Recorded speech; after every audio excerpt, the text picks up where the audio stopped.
Me negaron hasta un centavo para estudiar y me exigieron quedarme sirviendo en su café. Años después regresaron pidiendo una fortuna para la boda de mi hermana, y finalmente les devolví, palabra por palabra, la misma indiferencia con la que me hundieron. Me llamo Evan Callaghan, tengo 26 años y hoy trabajo como analista financiero en una firma de inversión en North Crest City. Pero esta historia no comenzó ahí, sino en Willow Hills, un pueblo pequeño lleno de casas idénticas donde crecí en una vivienda de 2 pisos que se parecía a todas las demás. Mi padre, Patrick, administraba un café de barrio. Mi madre, Maureen, pasaba la mayor parte del tiempo en casa, y mi hermana Shannon era el centro de atención familiar desde siempre. Cualquiera que haya crecido con un hijo prodigio en la familia sabe exactamente de qué hablo. Todo lo que Shannon hacía se convertía en un acontecimiento: premios, actividades, buenas notas, fotos en redes, llamadas a parientes, cualquier detalle era motivo de celebración. Mientras tanto, yo existía como parte del fondo, la pieza silenciosa que completaba la estampa familiar. Fue Patrick quien me dejó claro desde muy pequeño cuál era mi papel.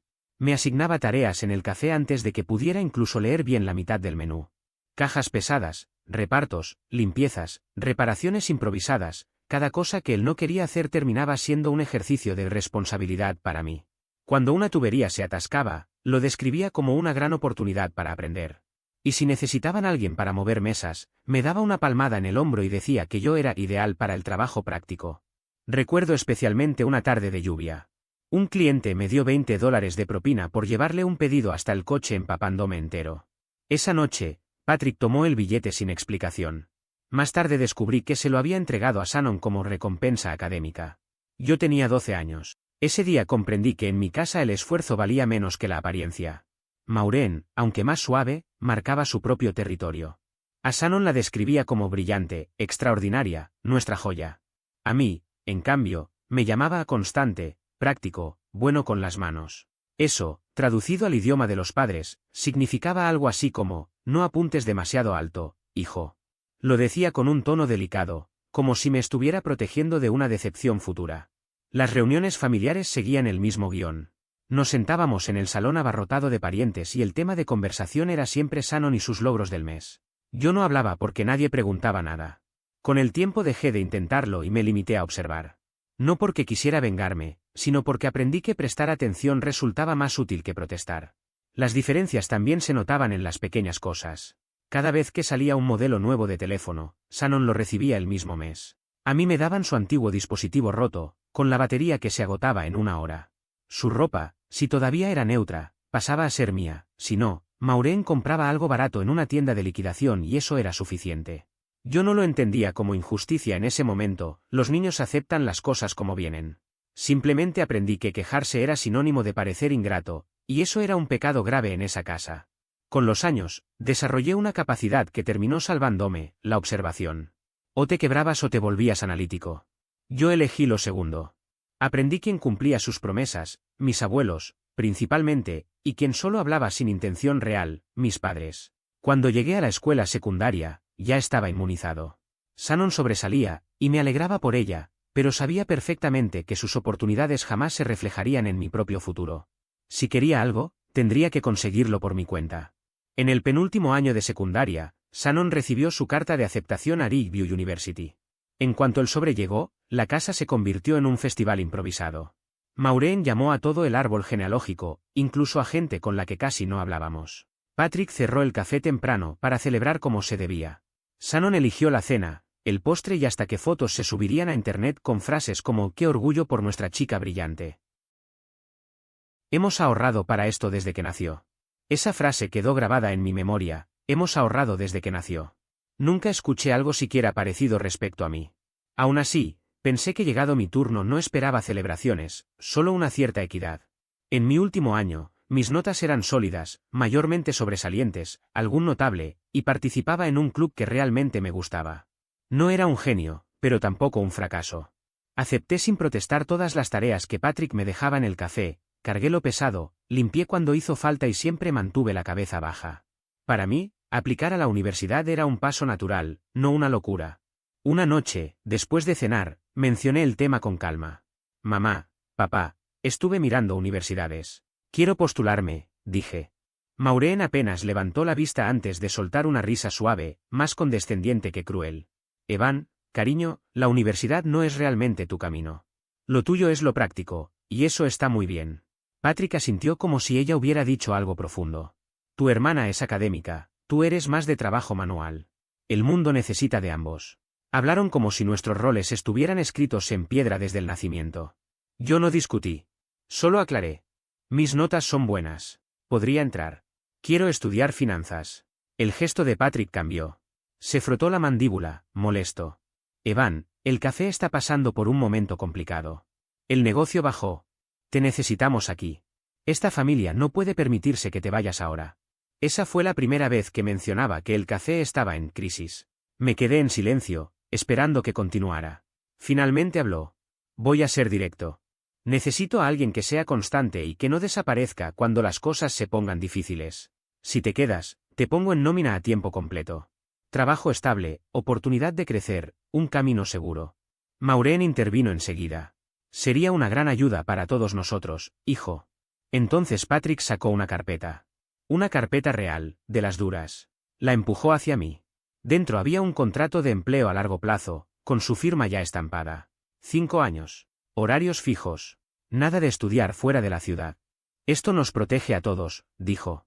Si firmas, al menos sabremos que el café no se va a venir abajo. Te educamos para ser responsable, no para perseguir ideas arriesgadas. Era culpa disfrazada de obligación. De ver envuelto en una trampa. Y yo lo sabía.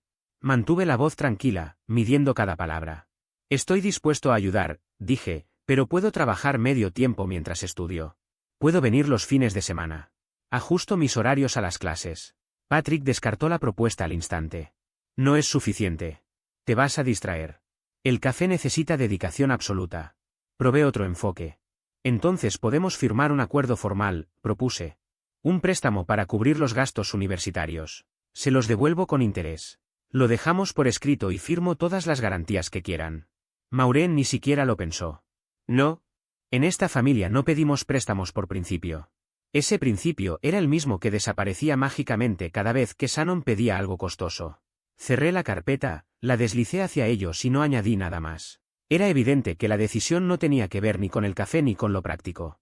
Tenía que ver con prioridades. Shannon era una inversión. Yo era simplemente un recurso. No perdí tiempo en discutir. Ellos ya habían decidido. Yo también. Al día siguiente tomé un autobús hasta la casa de mis abuelos, Raymond y Eileen. Les conté todo sin adornos, sin dramatizar, solo hechos. Se quedaron escuchando en silencio. Cuando terminé, Raymond se reclinó, respirando hondo por la nariz como hacía cuando la rabia quería escapársele, pero aún intentaba contenerla. ¿Quieres ir a la universidad?, preguntó. Sí. ¿Y estás dispuesto a trabajar, estudiar y hacerte cargo? Lo estoy. Asintió una vez. Entonces vas a ir. En las siguientes 2 semanas hizo llamadas, llenó formularios y contactó a un viejo amigo involucrado en bienes raíces. Para la 3ª semana, ya había vendido la antigua propiedad familiar y el terreno que la rodeaba. Esa tierra llevaba generaciones con nosotros, pero él no trató la venta como una pérdida, sino como una inversión. A mí, sinceramente, me costó digerirlo. Aún así, ya había tomado una decisión interna, devolverles cada centavo. Cuando me entregaron el comprobante que cubría un año entero de matrícula, y un pequeño fondo de reserva por si necesitaba apoyo más adelante, no supe qué decir. Raymond solo añadió. Haz algo con esto. Que valga la pena. No lo olvidé jamás. El día de mi partida llegó en agosto. Tenía 18 años. El autobús hacia North Crest City salía al mediodía. Raymond y Eileen me llevaron a la estación con una caja pequeña de snacks y un suéter porque el clima de ciudad es traicionero. Me abrazaron, me pidieron que avisara al llegar y me recordaron que estaban orgullosos de mí. Miré alrededor por si Patrick o Maureen aparecían. No lo hicieron. Subí igual. Cuando el autobús arrancó, no me sentí abandonado, me sentí confirmado. Ya me había ido antes. No hacía falta que nadie viniera a despedirme. North Crest City no era precisamente un sueño, pero comparado con lo que conocía, parecía enorme. Me instalé en la residencia estudiantil y empecé mi carrera en gestión de inversiones. Las clases eran densas, los libros carísimos y los profesores hablaban como si todos tuvieran un portafolio de acciones desde los 15 años. Yo solo tenía una libreta, una calculadora y la presión de no desperdiciar el sacrificio de mis abuelos. Mi rutina tomó forma rápido, clases por la mañana, turno parcial en una cafetería por la tarde y estudio hasta que seguridad anunciaba el cierre del edificio. Ropa barata, comida barata, vida barata. Me ajustaba a lo esencial, más por orgullo que por necesidad. No iba a pedirle un centavo a Patrick ni a Maureen. Ellos tampoco ofrecieron nada. El silencio facilitó las matemáticas. Las vacaciones pasaban y rara vez volvía a Willow Hills, excepto para quedarme unos días con Raymond y Eileen. Siempre tenían un cuarto para mí, incluso después de mudarse de la vieja propiedad. Comíamos sencillo y hablábamos de mis clases, nunca de política familiar. Ellos no insistían y yo no mencionaba nada, la distancia era útil. No una distancia dramática, solo esa que aparece cuando las personas dejan de estar presentes en tu vida. Los años universitarios fueron un ciclo de trabajo, estudio y avances medibles. Mi promedio subió. Tomé prácticas profesionales donde pude. Aprendí Excel a fondo. Practiqué entrevistas simuladas con cualquiera que me regalara 10 minutos. Nada de eso era brillante, pero construía futuro. Constante, real, firme. La graduación me impactó más de lo previsto. Tenía 22 años. No fue emoción, fue claridad. Había logrado llegar allí sin atajos. Raymond y Eileen asistieron, se sentaron en primera fila y aplaudieron como si me hubieran nombrado astronauta. Patrick y Maureen no fueron. No llamaron. Ni un mensaje genérico.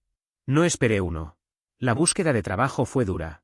Las empresas querían experiencia que no tenía y las prácticas solo valían a medias. Enviaba solicitudes cada mañana y revisaba correos por las noches. Pasaron semanas entre silencios y rechazos automáticos. No lo tomé como algo personal, era el mercado, no un juicio sobre mí. Finalmente, una firma pequeña llamada Harbury Capital dijo que necesitaban a alguien para investigación básica. Lo dijeron sin rodeos, poco sueldo, muchas horas, tareas monótonas. Acepté de inmediato. La monotonía no me asustaba. La estabilidad tampoco. Con el empleo llegó mi primer apartamento en Cedar Street. No era inseguro, solo desgastado, pintura descascarada, ascensor lento, vecinos silenciosos. No necesitaba lujo. Solo necesitaba un lugar que fuera mío, con mis llaves y una puerta que cerrara. Unos meses después, recibí un mensaje de Derek, un conocido de Willow Hills que andaba siempre entre distintos grupos. Nada importante, solo un enlace a una publicación de Shannon. El texto decía, orgullosa de mi hermano por graduarse. Yo lo guié con sus ensayos cuando él no sabía qué rumbo tomar. Guiarme. Shannon jamás preguntó siquiera de qué era mi carrera. Leí el mensaje 2 veces, no por dolor, sino por sorpresa. No estaba atacándome, estaba reescribiendo la historia a su conveniencia. Un pequeño falso recuerdo, pero falso al fin. No comenté, no la llamé, no pedí correcciones. Solo lo archivé mentalmente. Los patrones dicen más que las publicaciones. Una semana después, Shannon me escribió directamente por primera vez en años. Hey, ¿hace mucho que no te veo? ¿Cena este viernes? Me encantaría ponernos al día. ¿Dónde? En mi casa. Casual. Solo nosotros y mamá y papá. Sin presión. Ese sin presión era la señal de alarma. Shannon siempre sonaba más amable cuando necesitaba algo. Acepté ir. El viernes caminé hacia su vecindario sin esperar nada concreto. No era pesimismo, era realismo. Shannon nunca se acercaba sin una intención detrás. Tal vez quería presumir su vida en D-View. Tal vez necesitaba una foto para respaldar su narrativa pública. Tal vez buscaba algo de mí. Fuera lo que fuese, yo iba preparado. No estaba entrando a esa casa con ilusiones ni con ingenuidad, al contrario, cada paso que daba hacia esa puerta era consciente, medido, casi quirúrgico. Sabía exactamente a lo que iba y no me hacía falsas expectativas. Mientras avanzaba por la calle, el paisaje de Willow Hills se fue abriendo como una postal familiar, los árboles altos, las luces cálidas filtrándose entre las ramas, el sonido lejano de algún auto pasando sin prisa. Y entre todo eso, apareció aquella vivienda moderna, una de esas construcciones de líneas rectas y ventanales amplios que empezaron a multiplicarse cuando llegaron nuevos residentes desde la ciudad. Era el tipo de casa diseñada para impresionar a primera vista, como si su función principal fuera recordar a los demás una idea específica de éxito. Las luces interiores estaban encendidas, lo cual no me sorprendió, ellos nunca esperaban a que yo llegara para comenzar nada. Las sombras moviéndose detrás de los ventanales dejaban claro que ya había conversación en curso. En esa casa, los diálogos siempre fluían sin mí, como si yo fuera, en el mejor de los casos, un invitado secundario y no parte de la historia familiar. Cuando finalmente llegué a la entrada, me vi reflejado en el vidrio de la puerta, apariencia ordenada, expresión neutral, la espalda recta. Era exactamente como quería presentarme, sin signos de incomodidad ni de inquietud. Toqué una sola vez. El sonido fue breve, preciso. Shannon abrió la puerta casi de inmediato, con una sonrisa tan amplia y tan perfectamente colocada que parecía haber sido ensayada frente al espejo. Evan, por fin. Te hemos extrañado, dijo. La palabra extrañado flotó en el aire con el mismo peso que un adorno barato, mucho brillo, poca verdad. Aún así, entré. Sería un error decir que esperaba algo distinto. Dentro, el salón estaba iluminado como si esperaran la visita de un agente inmobiliario que venía con compradores listos para firmar un contrato millonario. Todo parecía excesivamente preparado, cojines acomodados al milímetro, velas encendidas en lugares estratégicos, el comedor impecable como si la casa no se usara nunca para vivir. Maureen estaba sentada en el sofá con la espalda tan recta que parecía posar para una sesión fotográfica invisible. Patrick, apoyado en la mesa secundaria, tenía un vaso en la mano y lo giraba con un aire de profunda reflexión, aunque era evidente que no pensaba en nada trascendente. Y cerca de la mesa del comedor, Connor, el prometido de Shannon, vestía con la precisión de alguien que hubiera recibido instrucciones detalladas antes de salir de casa. Chaqueta sin una sola arruga, camisa perfectamente alineada, zapatos brillantes. Ese hombre parecía creer que el desorden era una ofensa personal. Ya estaban hablando antes de que yo cruzara el umbral, nunca necesitaban mi presencia para empezar nada. Desde siempre tuvieron la habilidad de iniciar cada reunión como si yo fuera opcional. Toma asiento, dijo Shannon, guiándome hacia la mesa con esa sonrisa impecable que usaba cuando intentaba controlar la situación. En cuanto giró la cabeza, la sonrisa desapareció como si nunca hubiera existido. Me senté sin añadir palabra. Ella retomó el comentario que había dejado inconcluso. Entonces, ¿sigues trabajando en, cómo era? Harbour Creek Capital, ¿cierto? Sí, confirmé. Oh, claro, respondió con un tono suave y condescendiente, como si hablara de una tienda de esquina. Debe ser curioso. ¿Tienes clientes reales o solo pasas el día revisando hojas de cálculo? Maureen soltó una risa ligera, la misma reservada para los momentos en que Shannon decía algo que ella consideraba ingenioso. Shannon, cariño, compórtate. Estoy segura de que el trabajo de Evan es estable. Lo práctico siempre es importante. Patrick intervino sin apartar la vista de su plato. Si algún día eso deja de funcionar, ya sabes que el café sigue ahí. Siempre podemos contar con manos confiables. Pronunció manos confiables con tanta satisfacción que, por un instante, creyó que había dicho algo digno de una ovación. Shannon rió.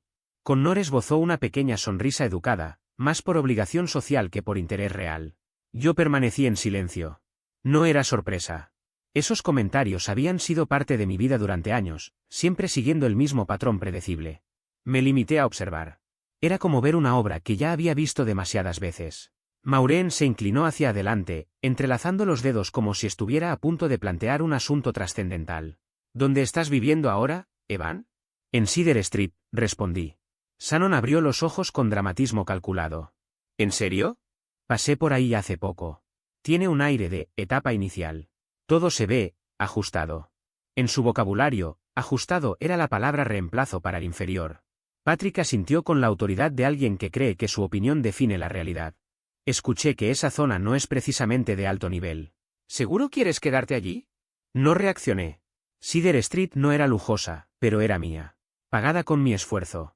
Cada centímetro representaba días de trabajo, decisiones difíciles, sacrificios. Y nada de eso lo entenderían ellos, que siempre midieron el valor de las cosas según su apariencia y no por el esfuerzo detrás. La cena avanzó con el mismo tono, críticas disfrazadas de comentarios casuales, elogios selectivos dirigidos solo hacia Shannon, preguntas formuladas para señalar mis supuestas carencias. Shannon habló de su puesto en Riverview University con un aire de autoridad inflada, cada palabra sonaba ensayada para impresionar. Varias veces me miró de reojo, buscando alguna señal de admiración. No la tuvo. Patrick dejó caer frases indirectas, los trabajos exigentes requieren Temple, no todos están preparados. Maureen preguntó si había considerado buscar algo más seguro a largo plazo, su forma de sugerir que debería abandonar cualquier aspiración. Shannon relató un proyecto. Es muy rápido, muy exigente. Hay que estar a la altura. No cualquiera aguanta la presión. Maureen asentó con solemnidad. Tu hermano siempre ha sido más adecuado para la constancia. Esa es su esencia. Patrick soltó una risa breve. Con el tiempo lo entenderá. Cada frase tenía el mismo trasfondo, no salgas de lo que decidimos que eres. Yo escuchaba todo, registrándolo como si fuera parte de un estudio social. Cuando retiraron los platos y trajeron el postre, sentí que ya era suficiente. La dinámica familiar estaba intacta, exactamente igual que siempre. Me aparté con calma y me levanté. Me voy, dije. Shannon frunció el ceño, sorprendida. ¿Ya? ¿Tan pronto? Sí. Es suficiente por hoy. Patrick exhaló un bufido condescendiente. Siempre tan dramático. No respondí. Caminé hacia la puerta. Justo al poner la mano en el picaporte, escuché pasos detrás de mí, firmes, medidos. Era Patrick. Evan, espera un momento. Me giré. Él se plantó en el pasillo con la postura impecable, las manos entrelazadas detrás de la espalda, proyectando esa aura de profesionalismo inexpresivo que parecía acompañarlo a todas partes. Quiero dejar algo claro, dijo con un tono suave y controlado. La intención de esta noche no era generar tensión. Guardé silencio, permitiéndole continuar. Su mirada se sostuvo en la mía, tranquila, casi analítica. Shannon vive en un entorno muy estructurado. Altas expectativas, círculos estrictos, una imagen cuidada. La gente cercana a ella necesita ajustarse a ese esquema. La frase sonaba amable, pero estaba cargada de condescendencia. Respeto que estés construyendo tu camino, añadió.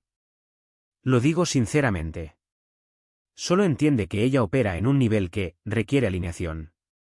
El mensaje era tan evidente que casi podía tocarse. Recuerda cuál es tu lugar. Miré a Patrick por unos segundos, dejando que el silencio se alargara lo suficiente para que entendiera que no iba a reaccionar como él esperaba. Solo dije. Notado. Nada más. Él parpadeó, desconcertado, como si estuviera esperando una disculpa, una explicación, algún intento de suavizar la situación. No obtuvo nada. Abrí la puerta sin añadir palabra. El aire nocturno, frío y limpio, fue un contraste inmediato con el ambiente cargado y artificial que había dejado atrás. Mientras bajaba los escalones, escuché a Patrick llamarme desde la entrada con un tono más suave. Solo piensa en lo que es mejor para todos. No me detuve. Crucé la entrada, caminé por la vereda con la misma calma que había mantenido toda la noche y no volví la vista atrás. No había enojo ni resentimiento, solo la confirmación silenciosa de algo que llevaba años sabiendo: su mundo funcionaba por rangos, por papeles asignados, y esperaban que yo continuara ocupando el puesto que habían decidido para mí desde niño. Esa jerarquía había terminado para mí esa noche. Desde entonces, mantuve el contacto estrictamente funcional, lo justo, lo indispensable. Hasta que, con el tiempo, cerré la puerta definitiva. 6 meses después, ya estable en mi trabajo, recibí una llamada de Megan, una amiga de la universidad. No gasto tiempo en introducciones. Evan, dijo en cuanto respondí, escucha. Maxwell Investment Group está abriendo oficinas aquí. Están buscando personal. Ya mencioné tu nombre. Maxwell no era simplemente otra empresa. Era una firma a la que la gente del sector financiero miraba con una mezcla de admiración y respeto cauteloso. Entrar ahí no era común. Mantenerse, menos aún. ¿Cuándo sale la publicación? Pregunté. Ya salió. Revisa tu correo y postúlate hoy mismo. No perdí tiempo. Actualicé mi currículum, lo dejé reducido a lo esencial y revisé notas de proyectos anteriores. El resto de la semana la dediqué a repasar conceptos técnicos, resolver preguntas de práctica, leer informes recientes de la firma y repasar modelos de análisis que no veía desde la universidad. Sin drama. Solo disciplina. 2 semanas después, me llamaron para la entrevista. No fue amable ni relajada. Preguntas sobre mercados, riesgos, análisis, escenarios reales. Me pidieron ejemplos de situaciones bajo presión. Respondí de forma precisa, sin adornos, sin tratar de impresionar, únicamente con hechos. Al finalizar, el gerente principal me dio un leve asentimiento. Nos pondremos en contacto. El correo llegó 3 días después, habían decidido contratarme. La administradora de Harbury me miró confundida cuando entregué mi renuncia. ¿Seguro? Aquí tienes estabilidad. Lo sé, respondí. Justamente por eso me voy. Había pasado medio año allí. En Maxwell inicié como analista asociado. El aumento base no era enorme, pero el sistema de bonificaciones sí, y las oportunidades eran claramente mayores. Ese primer año se resumió en trabajar, aprender y cumplir. Me quedaba hasta tarde porque quería cerrar lo que otros dejaban inconcluso. No para impresionar, sino porque los resultados eran mi única forma de avanzar. Si un proyecto necesitaba que alguien limpiara datos a medianoche, lo tomaba. Si un analista senior pedía ayuda para pulir una presentación antes de una junta con clientes, lo hacía. Cuando apareció un portafolio rezagado de una firma tecnológica mediana que nadie quería asumir por su bajo rendimiento, me ofrecí. Ese caso cambió mi camino. Era un cliente local, sin prestigio, y su portafolio había tenido meses de rendimiento plano, casi negativo. La mayoría lo consideraba un trabajo sin futuro. Yo lo vi como una posibilidad de generar movimiento real. Durante 3 meses seguí cada indicador, desempeño interno, tendencias sectoriales, datos de competidores, ciclos de mercado. Reorganicé la composición de activos, ajusté la exposición al riesgo y ejecuté simulaciones hasta que los patrones tuvieron sentido. Al cierre del trimestre, el portafolio arrojó un rendimiento muy superior al proyectado. Mi supervisor me llamó a su oficina y señaló el informe en la pantalla. Esto es excepcional. A partir de entonces, mucho cambió. Analistas empezaron a pedirme apoyo con sus modelos. Varios gerentes me incluyeron en reuniones donde antes no figuraba. Mi nombre comenzó a aparecer en los correos que importaban. No por simpatía, por resultados. Los números abren puertas más rápido que cualquier carisma. Las bonificaciones fueron aumentando. Yo no gasté en nada ostentoso. Ahorros, planificación, constancia. Para mí, el dinero siempre fue combustible, no decoración. Después de año y medio en Maxwell, pude cumplir un objetivo personal antiguo. Compré un auto para Raymond, nada extravagante, un sedán en excelente estado, seguro y con buen kilometraje. Cuando le entregué las llaves, él solo asintió, con ese gesto reservado que hacía cuando algo lo tocaba más de lo que admitía. Eileen me abrazó tan fuerte que casi me dejó sin aire. Con eso resuelto, enfoqué mi atención en el siguiente paso, vivienda. Los ingresos, las bonificaciones y el control estricto de mis gastos me daban margen para una inversión mayor. Nunca me había interesado aparentar, pero sí tener estabilidad, un espacio donde nadie pudiera menospreciarme. Terminé comprando un penthouse en Deutz, uno de los nuevos desarrollos de Northcrest City, con ventanales altos, líneas modernas y un sistema de seguridad impecable. No lo hice para presumir, sino para construir una vida que dependiera únicamente de mí. Entre 2 buenos ciclos de bonificaciones, un descuento por compra en plano y una hipoteca conservadora, las cifras encajaron. Mudarse allí se sintió como cerrar una etapa y abrir otra al mismo tiempo. Una mañana, aproximadamente una semana después de instalarme, bajaba al lobby con un termo de café cuando escuché una voz familiar detrás de mí. «Eva». Me giré. Shannon estaba en la entrada de mármol, con una bolsa de gimnasio al hombro. Descubrí entonces que vivía en un piso inferior desde hacía un par de semanas. «¿Qué haces aquí?», preguntó, sorprendida. «Vivo aquí», respondí. Su mirada pasó de mí al ascensor, y luego al botón del penthouse. «¿Aquí? ¿En Deutz?». «Sí». Pareció buscar alguna frase ingeniosa o crítica, pero por primera vez en mi vida no tuvo ninguna preparada. Le di un leve asentimiento. «Que tengas buen día». Y seguí adelante sin alterarme, sin mostrar nada, sin darle importancia a cualquier gesto que intentara descifrar. Antes de que las puertas del ascensor se cerraran, vi de reojo cómo se quedaba quieta, procesando lo que acababa de ver. Mi vida no era perfecta, pero era firme. Y así la había diseñado. La primera señal de que algo estaba cambiando apareció en redes sociales. Yo no seguía a Shannon, pero Derek me envió capturas. Una foto de ella sonriendo junto a una imagen nuestra de cuando éramos niños. El texto decía, orgullosa de mi hermano Evan. Siempre creímos en él. La familia es la base del éxito. Al día siguiente subió otra publicación, el apoyo familiar lo es todo. Había empezado a notar un patrón muy claro, casi predecible. Shannon llevaba semanas publicando fotos, frases bonitas y mensajes cuidadosamente estudiados justo cuando la temporada de bodas comenzaba a inundar todas las redes sociales. No escribí nada, no reaccioné, no dejé un solo comentario, ni siquiera un me gusta. Simplemente observé.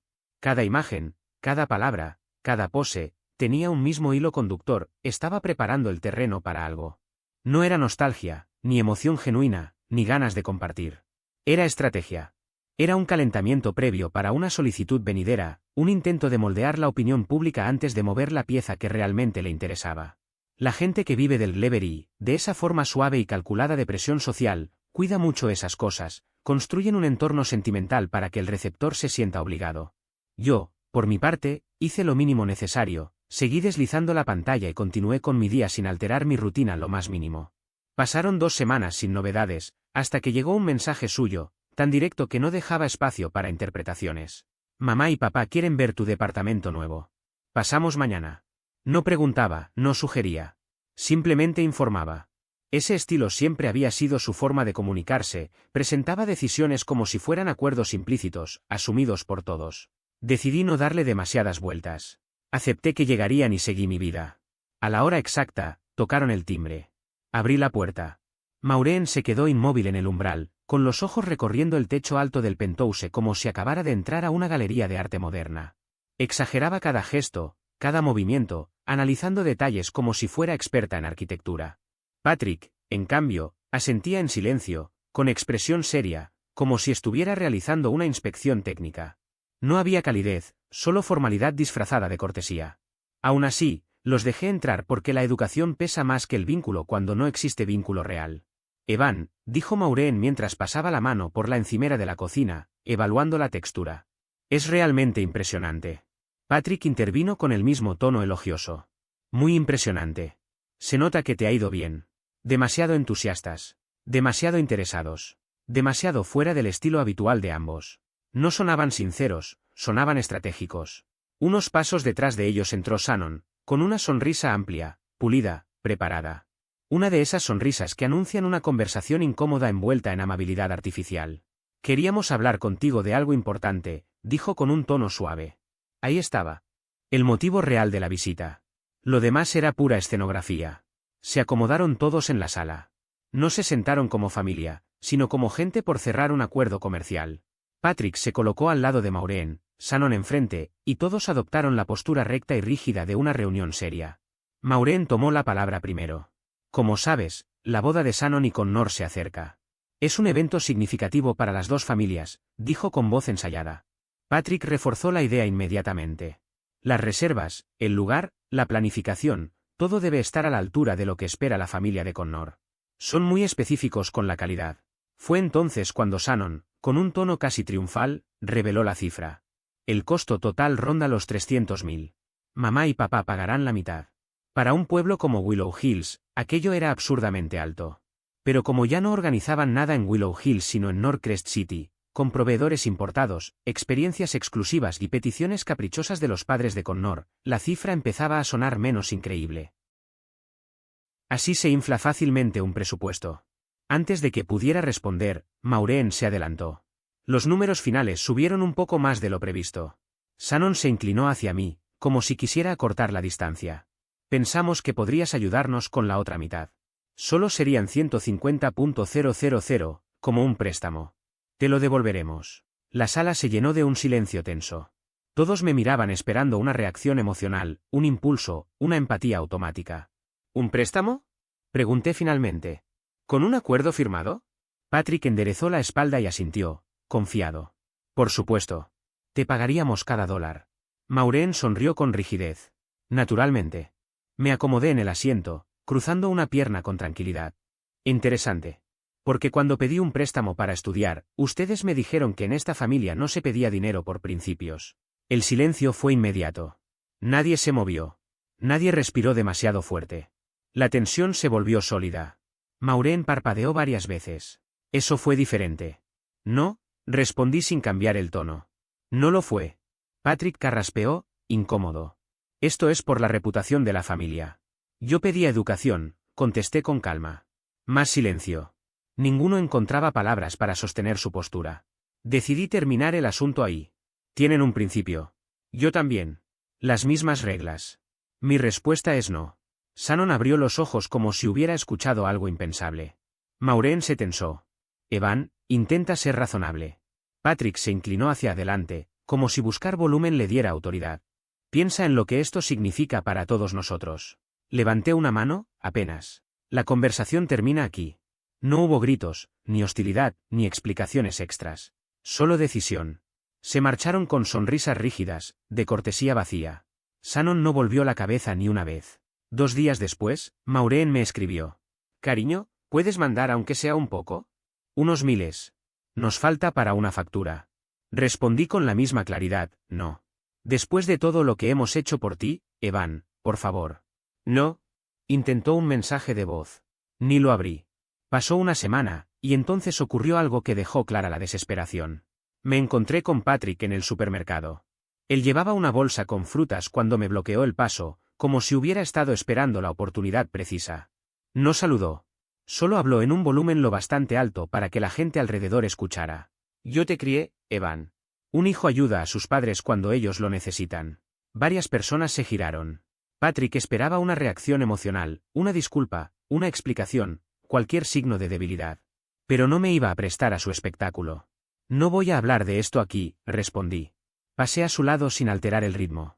Él quedó quieto, atrapado en las miradas curiosas que él mismo había provocado. Esa noche, Shannon llamó. Coloqué el teléfono en altavoz mientras revisaba un informe de trabajo. ¿Qué te pasa? Disparó apenas contesté. Define pasar. Hiciste quedar mal a mamá. Humillaste a papá. Ya te contaron lo de la boda. Sí. Tienes el dinero. Solo estás siendo mezquino porque no superas cosas del instituto. Incorrecto. Puedes ayudarnos. No quieres. Eso es egoísta. Guardé silencio. Shannon siguió hablando, sin pausa. La familia de Connor espera cierto nivel. No podemos aparecer pareciendo baratos. Esperé tranquilamente. Quería escuchar la verdadera razón detrás de todo. Estás arruinándolo todo, soltó al final, con frustración contenida. Buenas noches, Shannon, dije, y colgué. A la mañana siguiente, recibí un correo suyo. Una lista completa de los gastos de la boda, categorizada por colores, con etiquetas como imprescindible. Lo abrí mientras almorzaba. Los números eran un disparate. 20.000 en arcos florales temáticos. 10.000 por una experiencia de pared fotográfica familiar. 15.000 por vajilla importada. 8.000 en ambiente aromático curado. 12.000 en invitaciones personalizadas. Y así, una página entera de excesos disfrazados de necesidad. Al final tenía una nota. Por esto necesitamos tu contribución. Estos costos no se pueden modificar. Por favor, entiende. Lo leí como quien revisa una factura de un servicio que jamás solicitó. Cerré el correo. La presión no funciona en alguien que no se dobla. Yo no iba a hacerlo. Mi molestia no se manifestaba en gritos. Se convertía en límites. Límites firmes. Las cenas de domingo en casa de Raymond y Eileen se habían vuelto una especie de refugio. Una tradición que no buscaba nada más que un espacio tranquilo. Su casa pequeña siempre olía a verduras asadas, pan recién horneado y tranquilidad. No había segundas intenciones ni agendas escondidas, solo conversación honesta y un ambiente donde podía bajar la guardia. Ese fin de semana, mientras Eileen doblaba unas servilletas nuevas antes de sentarnos, dijo de pronto. Tus padres nos llamaron ayer. Levanté una ceja, ya imaginando el motivo. ¿Y para qué? Raymond se adelantó con una expresión que mezclaba cansancio y desaprobación. Dinero, respondió. Eileen negó con un suspiro, decepcionada. Estaban dándole vueltas al mismo discurso, que la situación económica era difícil, que todos esperaban que aportaran una suma considerable para la boda de Shannon y que sería casi una tragedia quedar por debajo de lo que las otras familias consideraban adecuado. Mientras hablaban, Raymond sirvió agua en los vasos con una calma que contrastaba con la tensión del ambiente. Y entonces, continuó, tu madre propuso vender el auto que tú me regalaste. Su mandíbula se tensó de inmediato. Comentó que, según ella, el coche solo ocupaba espacio en la entrada de su casa. Yo parpadeé, sorprendido. ¿Dijo eso tal cual? Pregunté. Sí, respondió Raymond. Y Eileen lo respaldó. Acto seguido, dejó la foto que tenía entre las manos sobre la mesa con un golpe controlado y claro. Le dije que no, añadió. Y también le advertí que si volvía a mencionarlo, la llamada terminaba. Ella insistió. Así que colgué. Ese era Raymond en esencia, tranquilo hasta que alguien cruzaba un límite, y una vez cruzado, ya no había vuelta atrás. Eileen soltó un suspiro resignado. Están desesperados por obtener dinero y aprobación, comentó. No les importa de dónde venga. No respondí. Ya no quedaba nada que agregar. Habían agotado todas las formas posibles de presionarme y era natural que ahora intentaran hacer lo mismo con mis abuelos. Lo siguiente resultaba predecible en un lugar como Willow Hills. Durante los días posteriores, los rumores empezaron a correr por el pueblo. En comunidades pequeñas, la exactitud nunca es un requisito para que la información se propague. Alguien dijo que me había negado a apoyar a mi familia en un momento crítico. Otro aseguró que había abandonado a mis padres después de hacerme rico. Incluso inventaron que había apartado a Shannon de mi vida por pura envidia. Nada me sorprendía. No aclaré nada. No llamé a nadie. No publiqué explicaciones en redes. Justificarse ante personas que ya decidieron creer una versión es perder el tiempo. Fue entonces cuando Ryan apareció. Lo encontré en el estacionamiento de una ferretería. Se acercó con una sonrisa que no encajaba con la situación. Hermano, todo el mundo habla de ti, comentó. Vi a tus padres el otro día. Se les nota destrozados. Esperé. Ryan disfrutaba alargar las cosas antes de ir al punto. Mira, dijo cambiando de postura, entiendo que estés dolido, pero quizá deberías ver su lado. ¿Y cuál sería ese lado? Pregunté. Te criaron, Están pasándola mal. Tú estás bien ahora, podrías ser el más razonable. Al final, solo tienes una familia. Asentí una vez. Claro. Su expresión se iluminó, creyendo que estaba de acuerdo. Entonces añadí. Nadie les pidió que fueran mejores padres. Ryan se quedó inmóvil. La frase golpeó donde debía. Pasé a su lado y seguí caminando sin que me detuviera. 2 días antes de la boda, Shannon llegó a mi edificio. No al lobby, directamente a mi puerta. Tocó suavemente, como alguien que intenta sonar conciliador. Cuando abrí, me lanzó una sonrisa ensayada. Evan, susurró. ¿Podemos hablar? Me apoyé en el marco de la puerta. Dime lo que necesites decir. Entró sin esperar permiso. No quiero que estemos así. Somos hermanos. Deberíamos apoyarnos. Era la típica apertura para buscar paz. Se sentó en mi sofá como si fuera suyo. La boda es importante, no solo para mí, también para mamá y papá. Han hecho todo lo posible y se sienten avergonzados. La familia de Connor tiene expectativas y no podemos presentarnos de forma pequeña. Entonces cambió el tono, justo como esperaba. Si pudieras ayudar, aunque sea con una parte, nos cambiaría todo. Te devolveríamos el dinero, lo sabes. La miré con tranquilidad. No. Parpadeó repetidamente. Ni siquiera lo pensaste. Ya lo pensé. La respuesta sigue siendo no. Se levantó bruscamente. ¿Eso es todo? ¿Prefieres que nuestros padres pasen vergüenza? Ellos crearon esta situación. Ellos pueden enfrentar las consecuencias. Su voz se quebró en enojo. Eres increíble, te crees superior ahora. No soy superior a nadie. Solo no estoy disponible. Me observó unos segundos, esperando una disculpa, un titubeo, algo. No lo obtuvo. Adiós, Shannon, dije. Salió con pasos furiosos. Esa noche, Megan me envió un mensaje. No sé si te importa, pero tus padres por fin le dijeron a la familia de Connor que no pueden pagar su parte. Sus padres están disgustados. Están recortando gastos por todos lados. Parece que la boda va a bajarse de categoría fuerte. Hiciste lo correcto. Solo quería que lo supieras. La boda se celebró ese fin de semana. No fui invitado. No me sorprendió. Raymond y Eileen sí recibieron invitación, pero la rechazaron. Tenemos planes con nuestro nieto, le dijo Raymond a quien llamó. Nuestros planes eran simples, caminar un largo rato, almorzar en un patio al aire libre y pasar una tarde tranquila viendo una película antigua en su pequeña televisión. Era más auténtico que cualquier cosa que estuviera sucediendo al otro lado del pueblo. 2 días después de la boda, recibí un mensaje de Maureen. Te extraño. Ven cuando puedas. Sin puntuación. Sin reconocimiento de los meses anteriores. Sin mención de las presiones, los reclamos de dinero, la manipulación o el espectáculo que protagonizaron en el supermercado. Solo un mensaje breve, como si pretendiera borrar cada situación incómoda con 2 palabras y un tono familiar que ya no tenía ningún peso en mi vida. Me quedé mirando la pantalla unos segundos. No hubo un impulso de contestar, ni siquiera esa sensación de tener que justificarme. Era extraño sentir tanta claridad después de años de discusiones, silencios forzados y expectativas injustas, pero lo único que me despertó aquel texto fue una certeza tranquila, no quería volver a entrar en ese ciclo. Bloqueé el teléfono, respiré hondo y continué con lo que estaba haciendo, sin arrastrar esa carga que antes habría dejado todo el día dándome vueltas en la cabeza. No envié un mensaje de vuelta. No quise explicar nada. No sentí la necesidad de ofrecer una última frase que cerrara la conversación. Con el tiempo lo entendí mejor, algunas puertas se cierran sin ruido. No por rencor, sino por salud mental. Elegir el silencio no es castigar a nadie, es protegerse. Y eso fue exactamente lo que hice desde entonces. Seguí con mi vida sin abrir nuevos espacios para ellos. Ellos habían tomado sus caminos, siempre esperando que yo llenara los huecos que dejaban atrás. Esta vez, simplemente no lo hice. No hubo reconciliación, ni escenas dramáticas, ni discursos finales. Solo una distancia firme, clara y sostenida. Y esa distancia, lejos de sentirse como una pérdida, se convirtió en la primera vez en años que realmente pude respirar.